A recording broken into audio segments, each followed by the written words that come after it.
नमस्कार मंडळी, श्री स्वामी समर्थ। आज आहे 26 ऑगस्ट 2025 वार मंगळवार आणि आज आहे हरतालिका। हरतालिका व्रताच्या तुम्हा सर्वांना खूप खूप शुभेच्छा। आपल्यापैकी बऱ्याच जणींची हरतालिकेची पूजा ही झालेली असेल। काही जणींनी संध्याकाळी म्हणजेच प्रदोष समयी हरतालिकेची पूजा करण्याचं ठरवलं असेल। पण बघा, हरतालिका व्रत केल्यानंतर, पूजा मांडणी केल्यानंतर याची उत्तर पूजा ही करावी लागते।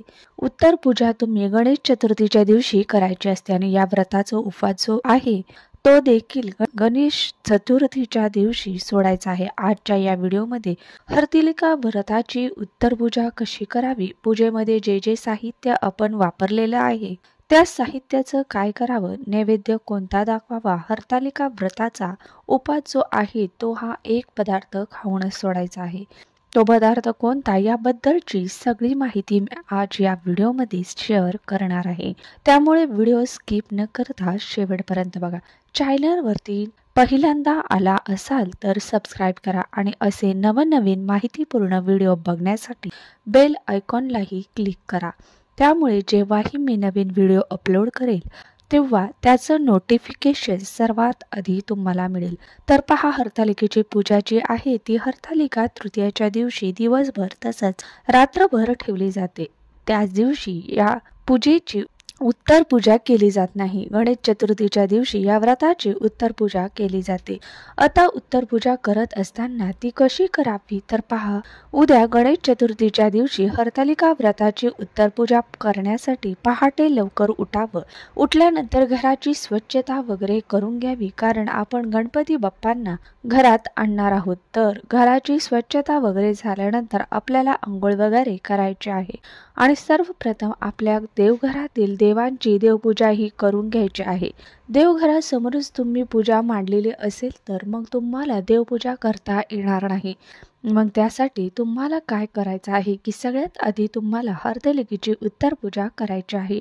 तर हरतालिकेची उत्तर पूजा करण्यासाठी आपल्याला हरतालिकेच्या पूजेमध्ये जो दिवा आपण लावलेला आहे तो दिवा जर शांत झालेला असेल तर तो दिवा तुम्हाला पुन्हा प्रज्वलित करायचा आहे। त्यामध्ये थोडंसं तेल घालायचं आणि तो दिवा लावून घ्यायचा आहे। त्यानंतर धूप अगरबत्ती लावून घ्यायची आहे। सर्वप्रथम आपल्याला काय करायचं आहे, या संपूर्ण पूजेवरती हळदी कुंकू अक्षदा अर्पण करायचे आहे। धूप दीप ओवाळून घ्यायचा आहे आणि या दिवशी दही भाताचा नैवेद्य सर्वप्रथम महादेवांना अर्पण करायचा आहे आणि त्यानंतर या पूजेची उत्तर पूजा करायची आहे। तुमच्याकडे जर दही भाताचा नैवेद्य दाखवला जात नसेल, कानोल्याचा नैवेद्य दाखवला जात असेल तर ती पद्धत तुम्हाला बदलायची नाही। आपल्याला परंपरेनुसार सर्वप्रथम आपल्याला महादेवांना नैवेद्य अर्पण करायचा आहे आणि त्यानंतर या पूजेची उत्तर पूजा करायची आहे। पूजा आपल्याला उचलून घ्यायची आहे। तर पूजा उचलत असताना सर्वप्रथम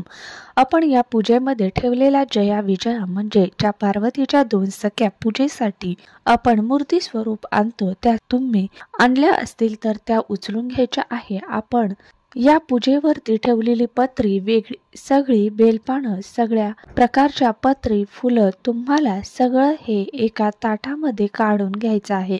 सगळं निर्माल्य तुम्हाला काढून घ्यायचं आहे। त्यानंतर आपण जी खाली शिवपिंड तयार केली होती ती उतरते। जर तुमच्याकडे अशा वाळुका तयार केलेल्या असतील, आता यामध्ये मी कसं केलं की गणपती बाप्पाची वाळुका तयार केलेल्या असतील। वाळुका म्हणजे ही केंद्रानुसारची पूजा आहे।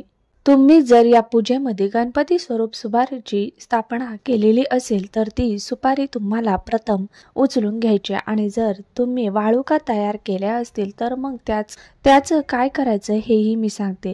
तर पहा, सर्वप्रथम आपल्याला महादेवावरती थोडंसं फुलाने गंगाजल शिंपडायचं आहे। त्यानंतर आपण पूजेमध्ये जी वाळू वापरलेली आहे ती सगळी गोळा करून घ्यायची आहे। बघा, वाळूचा शिवलिंग आपण तयार करतो। हरतालिका व्रताच्या पूजेसाठी त्या शिवलिंगाचे विसर्जन हे करावंच लागतं।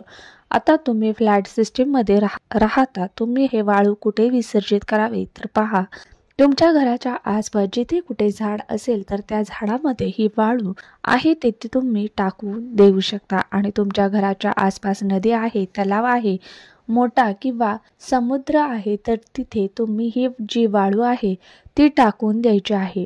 कारण वाळूच्या शिवलिंगाचे विसर्जन करावं लागतं. तसंच शिवलिंग घरामध्ये ठेवता येत नाही. आता जी आपण पूजेमध्ये वापरलेली पत्रे आहे, फुलं आहेत, याचं तुम्हाला काय करायचं, तर तुम्ही तुमच्या घराच्या आसपास जर जागा असेल, तुमच्या घरात एक छोटीशी बाग आहे, तर एखाद्या झाडाखाली तुम्ही खड्डा करून ती सगळी पत्री, ती फुलं म्हणजेच निर्माल्य जे आहे ते दाबून देऊ शकता. हे शक्य नसेल तर तुम्ही काय करायचं आहे की तुमच्या घराच्या आसपास मंदिर असेल तर मंदिरामध्ये जाऊन तिथे निर्माल्य टाकलं जातं. पहा, तर त्या निर्माल्याच्या ठिकाणी तुम्ही तुमच्या घरातील निर्माल्य टाकून देऊ शकता.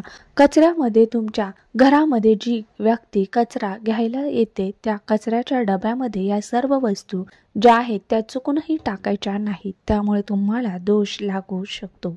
त्याचबरोबर आपण पूजेमध्ये जी ओटी देवीला पार्वतीला अर्पण केली होती, ओटीच्या साहित्याचं काय करायचं, फळाचं काय करायचं, जो नैवेद्य आपण ठेवलेला होता त्याचं काय करायचं, खडी साखर, मिठाई जी काही तुम्ही ठेवलेली होती तो नैवेद्य तुम्ही खाऊ शकता, फळही तुम्ही खाऊ शकता. आता ओटीचं साहित्य जे आहे त्या ओटीच्या साहित्यामध्ये जेही खाण्याचे पदार्थ आहे, जसं की नारळ आहे, 5 फळं आहे, हळकुंड, सुपारी, खारीक, बदाम वगैरे, तर हे तुम्ही पक्ष्यांना घालू शकता आणि तुम्ही स्वतः खाऊ शकता. पूजेमध्ये वापरलेले तांदूळ जे आहेत ते पक्ष्यांना खायला द्यायचे आहेत. थोडेसे तुम्ही तुमच्या तांदळाच्या डब्यात टाकून देऊ शकता किंवा देवी पार्वतीची जी ओटी आहे तुम्ही एखाद्या सवाशण स्त्रीला बोलून ती ओटी त्या सवाशण स्त्रीला देऊ शकता, हरकत नाही. किंवा ही ओटी जी आहे तुम्ही स्वतः देखील ठेवून देऊ शकतात.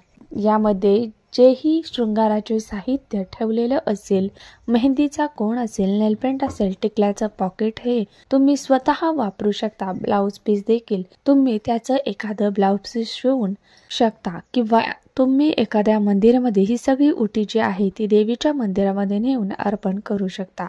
तर आता सगळ्यात महत्त्वाचं म्हणजे हरतालिका व्रताची उत्तरपूजा जी आहे ती गणेश चतुर्थीच्या दिवशी गणपती बाप्पाचं घरामध्ये आगमन होण्यापूर्वी म्हणजेच गणपतीच्या प्राण प्रतिष्ठेच्या आधी करायचे आहे. सकाळी 8-9 वाजेपर्यंत तुम्ही उत्तरपूजा करायची आहे आणि त्यानंतर तुम्हाला गणपती बाप्पाची स्थापना घरामध्ये करायची आहे. आता हरतालिका व्रताचं आपल्याला उपवास सोडत असताना जो दही भाताचा नैवेद्य आपण हरतालिकाच्या व्रतासमोर ठेवलेला होता तो दही भात खायचा आहे आणि त्यानंतर गणेश चतुर्थीसाठी आपण तयार केलेला जो स्वयंपाक असतो तो खायचा आहे.